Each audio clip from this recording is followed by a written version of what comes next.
The European Union Ambassador to Nigeria, ECOWAS, Gautier Mignot, has raised an alarm over the rising wave of disinformation in Nigeria, warning that the spread of false and misleading content is gravely endangering democracy and eroding public trust in essential institutions.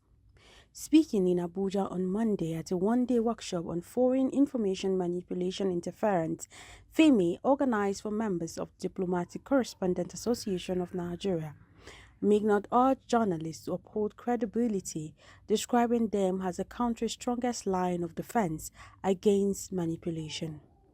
The media is one of the pillars of a free democratic society, and when people lose faith in such critical institutions, democracy is at risk and the society itself is gravely endangered. For media professionals, the implications are far-reaching, because whatever reduces the credibility of the message also erodes the integrity and moral authority of the messenger and his platform. And in a sense, this is also true for diplomats. If we want to remain credible and reliable, we have to make sure that the information we spread is accurate. And this is why the subject of this workshop, foreign information and manipulation of information, foreign interference, and manipulation of information, FIMI, is an essential one.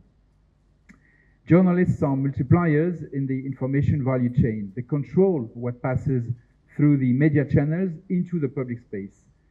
And so it is not surprising that they can also be frontline targets of FIMI. And this is for a good reason. Once the media is misinformed or disinformed, the entire society is at risk of being deceived. Now, technologies have made communication easier and faster, but their uncanny ability to falsify or even recreate realities also enhanced the ease and rapidity of producing and spreading deceptive content both online and offline, which are more and more difficult to distinguish from original contents. In a sense, this could as well be good news for traditional professional media. While some were and sometimes still are predicting the end of traditional media and their replacement by millions of individuals producing and commenting news, the role of professional media is again legitimized by their reliability compared with the informative chaos on the social networks. But for this to happen, there are two conditions. First, media must remain reliable.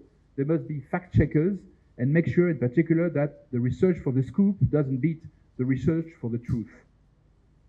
And second, the public must be aware of the danger of false information and willing to escape from it and not prefer pleasant lies to unpleasant truth. At the training, Mignot stressed that the media remains one of the pillars for a free, democratic society, adding that once public trust in journalism collapses, democracy itself becomes vulnerable.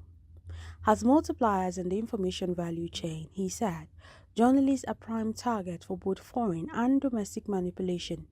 Once the media is misinformed or disinformed, the entire society is at risk.